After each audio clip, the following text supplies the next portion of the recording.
banyak orang tua, bahkan saya juga lihat di teman-teman saya, mereka menaruh cita-citanya. Ada orang tua yang tidak sampai di sana dan dia menaruh cita-citanya ke anaknya itu. Betul. Dengan segala ambisinya dia akan bawa anaknya ke sana, sedangkan anaknya nggak ke sana.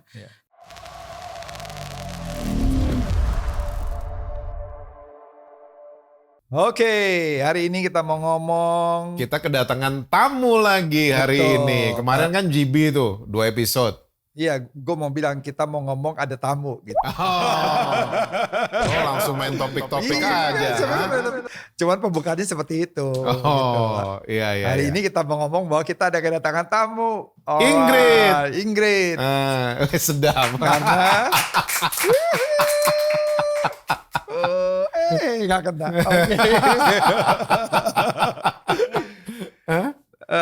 Agak lain. Iya. Hari ini topiknya adalah kuliah itu penting atau enggak. Ini ada satu statement ya dari Kemendikbud itu bilang begini nih. Menurut Kemendikbud, kuliah itu tidak menjamin kompetensi. Di sisi lain banyak orang tua yang mewajibkan anaknya kuliah setinggi-tingginya dan menuntut jurusan tertentu sesuai dengan kemauan orang tua. Oke. Gue setuju sama statement itu. Gue nggak pernah setuju sama Rocky Gerung. Sama dia bilang apa? Tapi pernah gue setuju sama satu statementnya. Bahwa ijazah itu tanda kita pernah kuliah. Tapi bukan bukti kita bisa berpikir. Gue setuju banget. Karena banyak orang tua hari ini cuma memaksakan kehendak untuk anak-anaknya tuh punya ijazah. Kelihatannya pinter. Bisa jadi pinter. Tapi seringkali kita lupa ada yang namanya rencana Tuhan. Makanya itu gue praktekkan ke kedua anak gue. Dua anak gue selalu memotivasi mereka untuk mereka hidupin panggilan Tuhan. Bukan panggilan orang tua. Gitu. Jadi dua-duanya ranking 2 soalnya. Satu dari atas, satu dari bawah. Ya, jadi yang dari atas emang otak kirinya kuat, my daughter. My son itu otak kanannya yang kuat. Gitu. Dia emang akademisnya emang lemah. Tapi ternyata dia dunia kreativitas, ternyata dia ini banget. Ya, excellent. Jadi ternyata. Ini menurut lo tadi dengan statement itu bahwa kuliah itu tidak menentukan kompetensi seseorang. Iya, gue setuju banget. Jadi ijazah itu nggak menentukan masa depan kita. Itu is only a paper. Itu cuman kertas aja. Ya oke kalau orang bisa kuliah. Tapi kalau ada orang yang nggak bisa kuliah dan dia sukses, itu ada juga ternyata. Oh iya, betul. Ada juga. Ada juga yang kuliah sukses juga. Ya. Ada juga yang tidak kuliah, ya. Tidak sukses juga. Ya. Dan karena itu kita mau dengar nih, karena kita punya tamu hari ini, Ingrid ini, dia bukan hanya kuliah, selesai S1, S2, tapi cum laude. Wow. Coba menurut Ingrid gimana? Apa yang menjadi statement dari Kemendikbud? What's your opinion? Kalau menurut aku ya, apakah kuliah itu menentukan kompetensi seseorang? Seharusnya iya, karena memang sesuai dengan kurikulum itu pasti mempersiapkan seseorang untuk masuk ke bidang yang akan dia masuk nanti. Misalkan dia mau jadi arsitek, semua keahlian, kompetensi yang memang dia perlukan untuk jadi arsitek dipelajari pada saat kuliah. Ada yang namanya teori, ada juga praktek. Tapi apakah dia menjamin seseorang pas dia keluar kuliah dia kompeten atau enggak? Tidak juga. Karena kan semua tergantung dari yang menjalani. Ada yang menjalani sungguh-sungguh berhasil, ada juga yang setengah-setengah. Ya memang hasilnya juga kan setengah-setengah. Tapi kalau misalkan tadi sehubungan dengan orang tua yang memaksakan anak untuk kuliah. Kalau saya sih mau bahas dari sisi sudut pandang yang lain ya. Bukan masalah dari orang tuanya yang punya ambisi anaknya harus jadi A atau B. Tapi kalau dari saya, sehubungan bangsa Indonesia ini, kita ini pekerjaan lahan atau bidang pekerjaan yang tersedia itu persyaratannya harus punya ijazah. Otomatis itu yang mendorong orang tua untuk menggiring anaknya untuk kuliah. Tapi kalau misalkan orang tua memaksakan nih, oh kamu harus jadi lawyer, kamu harus jadi dokter. Kalau itu saya memang kurang sepakat karena kan yang akan jalanin anaknya. Dan setiap orang itu memiliki talenta atau kemampuan yang memang udah dari secara natal ya kelahirannya dia itu udah punya keahlian sendiri. Ada yang di seni, ada yang memang di bidang eksak. Tapi kalau misalkan mau dipaksakan, saya memang nggak setuju. Cuman kembali lagi karena di bangsa yang kita tinggal saat ini memang banyak bidang pekerjaan yang membutuhkan ijazah, otomatis mau nggak mau sebaiknya kuliah. Ya betul juga, karena kan di beberapa, terutamanya di negara gini ya, di pemerintahan, bahwa standarisasi atau persyaratan lulus S1 untuk jabatan tertentu, S2 untuk jabatan tertentu dibutuhkan gitu.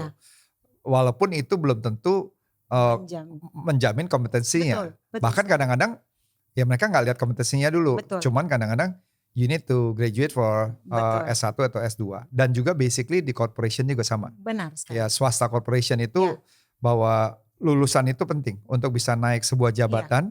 Walaupun dia punya kompetisi yang kompeten yang bagus gitu untuk karirnya. Tapi kalau nggak punya ya mau nggak mau ya akhirnya dia online school dulu ya. Begitu. Ya, tapi yang juga menarik ini juga ini nih Ingrid ya. Jadi waktu orang kuliah tadi berhubungan dengan orang tua yang memaksakan ya, karena anak itu waktu masih dibiayai orang tua basically dia nggak punya banyak choice gitu ya, kecuali dia rebels gitu untuk maksakan untuk kehendaknya. Dan waktu dia tetap kuliah tapi bukan kuliah yang dia suka, misalnya mau kedokteran lah, mau dia belajar law, dia akhirnya bisa selesai gitu tapi nggak bisa punya kompeten di situ. Karena dia cuma hanya menyelesaikan, yang penting orang tuanya happy. Dia cuma belajar teorinya ataupun apa yang dia bisa pelajari, tapi dia nggak bisa, bukannya dia nggak kompeten gitu. Tapi dia memang nggak punya passion untuk di situ. Tapi kembali ke parentingnya. Kembali ke rumahnya, kembali ke orang tuanya, cara mendidik anaknya. Cara mereka melihat anak-anak mereka tuh kuatnya di mana. Karena manusia kan otaknya ada dua, otak kiri, otak kanan gitu loh. Kemampuan orang tua tuh harus bisa melihat anaknya nih otak kirinya kuat atau otak kanannya yang kuat. Gitu. Jadi kembali lagi ke orang tua sih. Kalau orang tua cuma memaksakan kehendak butanya mereka aja gitu, ini justru menyebabkan anak-anak itu jadi nggak menghidupi kekuatannya mereka. Dan juga itu biasanya gini loh, kalau di etnis tertentu gitu ya, itu mereka jadikan anak itu seperti investasi. Dan sebenarnya memaksakan anak itu sebenarnya bukan untuk, secara tidak langsung bukan untuk anaknya, tapi buat dia. Buat proudnya daripada orang tuanya, kebanggaan buat orang tuanya, apalagi di dalam komunitasnya. Masukin sekolah yang hebat sekali, belum tentu anak ini suka gitu di bisnis, atau mungkin anaknya suka di bisnis tapi masukin di tempat bidang yang lain karena papahnya mungkin sebagai arsitek, mungkin sebagai insinyur, dimasukin sekolah teknis gitu, padahal anaknya ini mau di bisnis, atau sebaliknya gitu anaknya. Jadi sebenarnya bapaknya aja, apalagi di dalam komunitasnya, apalagi dia punya pengaruh yang luar biasa di komunitasnya itu, akhirnya dia memaksakan anaknya tersebut untuk kuliah di tempat tersebut. Papa kesalahan pendeta, terbesar. Kamu mesti pendeta. Iya, sama kayak dokter mau dokter, lawyer mau anaknya lawyer gitu. Itu kan basically seperti itu. Tapi nggak semua anak, apalagi nowadays ya, anak-anak itu mereka dengan exposure yang sangat luar biasa gitu. Dan dulu kan pilihannya nggak terlalu banyak ya. Makanya kalau anak-anak kecil, kalau dulu kan mau jadi apa? Mau jadi dokter, terus pilot, mau jadi astronot, pilot gitu, kursi. Itu kan cuma seperti ini. Tapi kan sekarang pilihan itu sangat banyak luar sekali. biasa, banyak sekali gitu. YouTuber, influencer, content creator, banyak banget. Dan juga banyak orang tua tuh nggak melihat hal-hal tertentu bisa menghasilkan uang gitu. Karena mereka pikir ini masih di zamannya, sedangkan zaman udah berkembang. Udah berubah. Udah dari yang dulu kita dengar 4.0 yang untuk digital, kemudian sekarang udah artificial intelligence, udah masuk ke immersive marketing sekarang. Jadi orang tua juga butuh update tentang itu. Tapi sebenarnya anak-anak kalau dia bisa meyakinkan orang tuanya, mungkin juga bisa diyakinkan. Orang tua kadang memaksakan berdasarkan mungkin experience atau kehendaknya, profesinya. Nah saya sangat setuju karena banyak orang tua, bahkan saya juga lihat di teman-teman saya, mereka menaruh cita-citanya. Ada orang tua yang tidak sampai di sana dan dia menaruh cita-citanya ke anaknya itu. Betul. Dengan segala ambisinya dia akan bawa anaknya ke sana, sedangkan anaknya nggak ke sana. Nah itu nyambung juga dengan apa yang Jesse bilang tadi. Orang tua itu harus tulus loh, harus benar-benar gentle untuk terima. Dia dipanggil Kak, aku dipanggil nama. Au. Kak Jesse, Kak Jesse. Teman sehidup semati. Au. Kenapa dingin tangannya? AC-nya dingin. Tamunya pegang Terus. Gitu. Jadi ya benar, orang tua itu memegang kunci untuk anaknya. Dia memang harus berjiwa besar untuk merelakan anaknya sesuai dengan purpose yang yang tidak tersampaikan juga. Kadang-kadang yang kamu bilang kan yang tidak tersampaikan, akhirnya dia berharap anaknya bisa mencapai cita-cita itu. Kan di film agak lain kan juga ada tuh. Yang satu dia jadi tentara-tentara gitu karena ibunya tuh kalau nggak salah mungkin bapaknya atau suaminya yang pengen anaknya jadi polisi, tentara gitu. Dan berharap ya anaknya padahal sebenarnya nggak di profesi itu. Betul. Sampai dia harus buat seakan-akan dia sebagai tentara kan di situ. Kalau lu gimana, Ed? Apanya? Lo sama anak-anak gimana? Gue sih sama anak-anak harus kuliah atau enggak. Maksudnya gini, gue bisa ngelihatnya tergantung dalam situasi dan keadaan gitu ya. Pertama, kalau memang ini anak mampu, mau, dan kita kan sebagai orang tua kan mengarahkan gitu, ngelihat potensi daripada anak-anak tersebut. Jadi kalau memang secara akademis kayak misalnya Rachel, ya dia memang punya passion untuk bisa kuliah dan dia mau seperti mau buka sekolah dan memang ada keinginan kuat dan suka belajar. Nah kita sebagai orang tua ya kita perjuangkan gitu. Walaupun kadang-kala ya kembali lagi seperti gue mau cerita bahwa sebenarnya kuliah atau tidak juga kadang-kadang tergantung ya. Kalau memang orang tua, apalagi sekarang kan biaya sekolah tuh mahal sekali. Betul. Ada juga orang tua yang belum mampu gitu. Dia untuk berjuang untuk menyelesaikan anak sampai selesai SMA aja udah luar biasa. Tapi belum tentu saat itu dia bisa mampu menyekolahkan untuk kuliah gitu. Dan itu different case ya gitu. Bahwa ya menurut gua sekalipun dia gak ada kesempatan kuliah, dia juga bisa tetap sukses. Tapi kalau gua ke anak-anak gua, kalau anak gua memang punya potensi di situ dan dia punya impian di mana dia percaya seperti yang Ingrid bilang bahwa di kuliah itu akan diperlengkapi pastinya gitu. Apalagi kalau sesuai dengan apa yang jadi keinginan. Itu pasti kompetennya pasti akan lebih memungkinkan bisa terjadi gitu. Jadi itu pasti kita perjuangkan. Tapi misalnya anak gua yang paling ketiga si IJ gitu ya. Dia sekolah gak terlalu suka gitu. Tapi dia suka tuh seperti kayak yang lebih ke seni gitu ya. Kayak kemarin dia tiba-tiba suka untuk kopi gitu ya, memperdalam seperti itu. I don't mind gitu, maksudnya sambil lihat gimana potensinya dia. Apa mungkin dia mengambil satu course akademi yang 1 tahun, 2 tahun ya.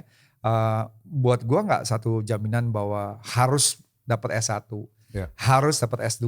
Terus kita sebagai orang tua, wah harus bangga nih, anak nih kalau baru dapat ijazah S1, punya foto gitu, lulusan itu kayak kita sebagai orang tua sukses berhasil. Nah buat gue sih itu nggak menjadi patokan gitu. Nilai gue bukan dari fotonya, tapi bagaimana keberhasilan dari kehidupannya. Kedua apa yang dia inginkan, kita sebagai orang tua pasti akan menuntun. Tapi kembali lagi seperti orang tua, ini ada juga pro and kontranya. Orang tua pastinya harus mengarahkan. Kadang-kadang ya ada anak tuh misalnya ya mungkin belum tentu dia suka kuliahnya seperti ini. Tapi kalau tuh orang tuanya mampu gitu dan dia diskusi sama anaknya, paling enggak ya kuliahnya jurusannya paling tidak yang bisa mengasah ya dia punya skill, dia punya knowledge untuk supaya impiannya bisa tercapai. Walaupun kadang-kadang dia nggak mau tuh kuliah. Tapi kadang-kadang ya kita harus arahkan kayak gitu. Karena kan anak-anak kadang-kadang belum tentu bisa. Kalau kita terus biarkan the free will-nya gitu. Jadi tapi bukan memaksakan kehendak kita kayak gitu. Tapi kita harus bisa mengarahkan. Selama kita bisa mampu, kita mengarahkan. Tapi kita juga nggak mau memaksakan sampai tuh anak tuh stres. Gitu. Karena sekarang lagi marak ini kan. Kayaknya kuliah itu menjadi titik suksesnya seorang anak muda. Karena banyak anak-anak muda hari ini waktu mereka gagal di kuliah, nggak bisa selesai kuliah, mereka ambil tindakan-tindakan yang di luar pikiran manusia. Yang unbelievable tindakan yang mereka ambil. Yang bakal juga merugikan dia sendiri. Bahkan merugikan, bahkan membahayakan nyawanya sendiri. Karena mereka berpikir kuliah tuh, kalau nggak kuliah itu gimana. Mereka nanti bisa tertolak atau dibuang, nggak jadi useless, tidak berguna, dan lain sebagainya. Ini gimana? Menurut Ingrid gimana? Menurut kamu gimana, Ingrid? Menurut aku sih sebenarnya begini ya. Sebelum jawab itu aku mundur ya. Coba nyambungin dengan sebenarnya ini penting nggak penting kuliah ya. Balik lagi sebenarnya tadi yang kayak Edward bilang mampu nggak dia. Tapi kalau dari aku ada 2 faktor, mau dan mampu. Mau dan mampu. Terus di atas kedua hal tersebut ada yang namanya cita-cita. Kalau dia bercita-cita mau jadi dokter, otomatis kan dia harus kuliah. Kalau dia mau jadi insinyur, dia harus kuliah. Jadi wajib kuliah atau enggak kuliah tergantung dengan cita-citanya. Nah, melanjutkan dengan yang Jesse bilang tadi, ada anak-anak yang merasa tertekan kalau enggak lulus kuliah nanti dia kayak tertolak. Menurut saya sih kembali lagi dia harus punya cita-cita. Cita-cita itu yang akan menjadi driven untuk masa depannya dia. Misalkan dia nggak kuliah, tapi dia bercita-cita pengen jadi apalah terserah, mau yang harus menempuh akademik ataupun enggak. Karena pada saat dia punya gamer, YouTuber gitu, content creator. Iya, pada saat dia memiliki keinginan itu akan membawa dia ke cita-citanya. Jadi kalau misalkan mereka bilang, maksudnya ada anak-anak yang tertolak atau kayak down karena nggak kuliah, ya seharusnya mereka memiliki keinginan yang kuat supaya mereka nggak di situ. Karena memang kita bukan diciptakan atau dibawa ke area kelas itu. Kita memang harus tahu kita maunya apa, ya udah jalanin. Mampu atau nggak mampu, yang penting kita punya cita-cita kita itu yang akan mendorong kita sampai ke tujuan kita. Nah itu kan sebenarnya kayak tadi kan sebenarnya ada 2 hal. Satu, waktu mereka udah kuliah, terus itu kan mungkin bicara udah skripsi, terus skripsinya nggak bisa selesai atau skripsinya ditolak dan akhirnya gagal. Nah itu kan faktornya mereka kadang-kadang malu ya, terus malu akhirnya melakukan hal-hal yang membahayakan gitu ya, baik atau merugikan dirinya sendiri. Seperti ya mungkin kita nggak sebut di sini gitu kan. Tapi maksudnya yang merugikan dia sendiri gitu. Tapi intinya di situ adalah seperti yang Ingrid bilang bahwa kalau di sini kan konteksnya tuh kan udah lebih kena mental health-nya ya gitu. Kita dia stress, depression. Jadi kembali lagi itu ya perlu ada circle yang bisa mensupport gitu, karena di hal itu memang kita bisa ngerti fatal gitu, di antara semuanya mungkin dia cuma ada 2-3 orang yang gagal, itu mungkin rasa malu gitu ya. Terus belum lagi peran mungkin dari keluarga gitu. Betul. Yang kemudian di rumah dia nggak masuk ke safe place gitu ya. Jadi tambah dipermalukan lagi sama orang tua. Nah itu yang perlunya gitu, bahwa untuk dalam kuliah itu perlu atau tidak, pertemanan itu juga penting kayak gitu. Kalaupun jadi misalnya dia gagal atau apa, kalau kita punya support system yang kuat gitu, pasti dia bisa lewatin ya. Ya seperti yang kita bicarakan, masih banyak jalan untuk bisa sukses dan berhasil. Betul. Tapi memang kita bisa mengerti. Ya, jadi anak muda atau siapapun bisa sukses nggak tanpa kuliah? Oh bisa. Tidak ada yang menyangkal itu. Gue punya cerita yang sampai hari ini masih menginspire gue. John Bon Jovi. Dia tukang sapu studio. Bahkan tahun 82 waktu Freddie Mercury sama David Bowie take Under Pressure, dia ada di studio itu. Dan dia ngelihat dengan, wow kok bisa. Dia cuma tukang sapu. Nama studionya The Power Station di kota New York. Dan akhirnya dia mulai collecting itu kaset-kaset bekas, zaman dulu masih kaset. Kaset-kaset bekas, dan dia mulai rekam suaranya. 1 dikirim, ditolak. Dikirim ke perusahaan rekaman, record company. 2 ditolak demonya dia, sampai 50 kali. Bayangin tuh drivennya dia. untuk jadi penyanyi dan dia yakin sama dirinya kalau dia penyanyi hebat. Demo ke 51 akhirnya diterima sama Atlantic Records. Dan the rest is history. Yes. Jadi ternyata dia bisa sukses dan jadi salah satu band yang legendary itu karena niat dan driven yang kuat dan percaya diri yang luar biasa. I agree juga yang Ingrid bilang dari awal bahwa kuliah itu bisa mengasah kita punya kompetensi ya gitu. Tapi tergantung lagi pada akhirnya setelah kuliah gimana kita menjalankannya. Tapi kalaupun tidak kuliah gitu, ada jalan. mungkin karena faktor keuangan, tidak ada kesempatan gitu. Yeah. Walaupun tuh anak mau gitu misalnya. Tapi there's always a way. Apalagi nowadays gitu. You can learn from anyone kayak gitu. Yang penting ada kemauan. Bahkan dari zaman dulu di Jepang itu bahwa akademis untuk misalnya S1, S2 itu nggak menjadi yang paling utama. Karena dia bisa di-train gitu. Setahun, 6 bulan di-train. Dan mereka bisa menerima orang-orang itu tanpa ijazah S1, S2 untuk posisi-posisi di corporation. Gitu. Ada jalan selalu ya. Jadi dari obrolan kita mungkin ini pesan buat orang-orang tua ya. Jangan memaksakan kehendak. Kita harus peka sama anak-anak kita itu kuatnya di mana.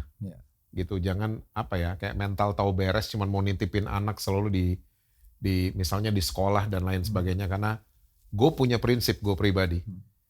If education is everywhere, school is an option. Karena edukasi sekarang ada di mana-mana, ada di YouTube, ada di Google, nggak seperti orang tua kita. Jadi sekolah itu cuma opsi sebenarnya. Orang-orang tuh bisa belajar dari manapun hari ini. Karena we're living in the world that too much information now. Too much education malahan. Banyak banget edukasi sampai kita bingung yang benar yang mana. Iya, benar gitu. Lagi sekolah itu kan bukan hanya soal kita belajar knowledge saja, tapi bagaimana kita bersosialisasi dengan kedisiplinan. Di situ ada a lot of things that we can learn. Organisasi. Karena kalau to be honest, coba gue pikirin gue misalnya di SD, SMP, SMA, tempat kuliah. Tapi once you graduated mungkin 1 minggu, 2 minggu udah menguap semuanya. Gitu. Ya kan, tapi bukannya berarti itu salah kayak gitu.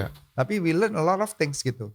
Baik mungkin di Jakarta, bukan di Jakarta maksudnya di SMP SMA waktu pun kita kuliah misalnya di luar negeri sekalipun. Jadi bukannya berarti kuliah di Indonesia kurang bagus dibandingkan di luar negeri gitu. Tapi menurut gue sih banyak hal yang bisa kita dapatkan selama memang kita punya kesempatan dan memang bisa. Tapi kalau nggak bisa pun bukannya berarti kita nggak bisa berkompet dengan mereka-mereka itu. Kita masih dikasih kemampuan berpikir sama yang di atas. Betul. Jadi kalau kita lihat di sini aja kan banyak yang beda di sini. Ya ada yang nggak kuliah gitu. Ada tim kuliah sama tim nggak kuliah. Dan tim tidak kuliah. Dan most of them semuanya ini they're amazing banget gitu. Ya kan satu ada S2, ini S1. Terus tadi si Ruth bilang dia punya bos-bosnya semua. Sebagian besar mereka nggak lulus kuliah. Ya di Timika dan semua. Tapi orang-orang top. Megang CEO gitu. Tapi bukannya berarti dia tidak kuliah selama dia punya kesempatan dan juga bisa berhasil. Jadi kembali lagi pada. So that's our discussion. Oh right. Wah, kita masuk berasa banget cepet banget cepet banget ngobrolnya bertiga soalnya. So happy to have Ingrid. My goodness. Kita mau masuk ke food testing, kamu mau ikut? Ikut dong. Alright. Guys, kalau ada yang pertanyaan boleh drop di kolom komen. Atau DM ke Instagramnya housetops.kreasi.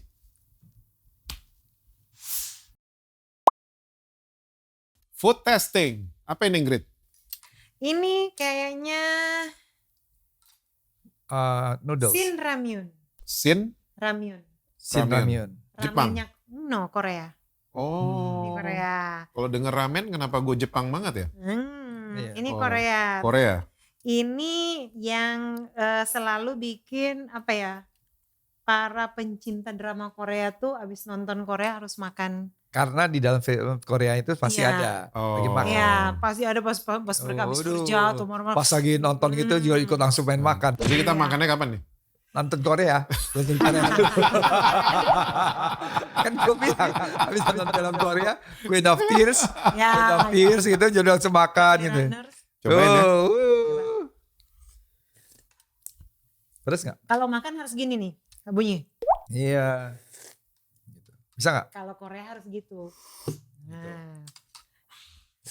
Terus makan mie-nya nggak boleh. Coba makan mie-nya. Coba caranya aku lihat. Gitu. Kayak dong. Edward juga makan mie-nya gimana? Ini kan. Nggak boleh putus. Jadi harus Nggak boleh gini. putus. Nanti keselak. Hah? Yang ada keselak gimana sih? Gitu. Gue juga belum bisa. Hmm. Kalau Korea tuh harus makan nggak boleh putus. Oh gitu. Gue lebih suka Indomie. Indomie Cakalang Sulawesi Utara lebih enak. Oh iya, kalau itu dari Manado. Kan? Tapi ini enak. Enak kan? Indomie Cakalang yang rebus dan yang goreng lebih top. Iya. Harus coba, kasih coba dong. Kan Kasih nggak bisa coba. komen kalau belum coba. Siapa? Ini. Edward. Enak. Suka. Karena aku juga suka nonton film Korea kan. Oh, mau. Indomie Cakalang. Apa? Ini. Oh, Orang food testingnya ini kalau lari kemana-mana. Gimana sih? Tapi nanti karena dia bilang Indomie Cakalang itu enak, kayak Edward harus dicobain. Iya, gitu. cobain. Ya, ini Berapa? 7 lah. Itu kalau produk Jepang kayaknya langsung 8. Nah ya. 7. Aku 8,5. Wow. 8,9. Wah. Enak, soalnya Apanya? ini nggak terlalu berasa mecin, tapi memang ada sedap. Iya. Terus mie-nya kenyal-kenyal. Beda kan sama yang itu kan? Enggak, kalau kita makan ini tuh kayak karena kita nonton film Korea Oh, gitu iya. juga, ya kan Oh. jadi vibe-nya tuh kayak nggak nonton? itu kayak dingin-dingin, gitu kayak Gua nontonnya enak Deadpool. makan. Hah? Kalau Deadpool makannya nasi campur. Kalau lagi naksir-naksiran terus makan Iya. ramyun Lo bareng kurang berarti mesra jadinya sih itu. gitu. Iya. Dingin-dingin jadian. dua, janjian makan dingin-dingin Oke, gitu. tetap 7 ya. Tapi enak ya, enak banget ya. Bahaya nih. 7, 8,5, 8,9. For apa namanya? Hah? 8,3. Hah? 8,3. Enggak lah, 7,6. Udah mulai melarat. Iya. Kuliah kagak lo nanya-nanya. Guys, see ya. Apa? Oh, dihitung. 8,1. Tuh kan benar kan, Satu. hampir gua bilang kan 8,3. Iya, salah lah. Lo kamu 7,6. Ya, kan gue nggak kuliah. Kan kuliah. Iya. Bye-bye. Oh my. Bye.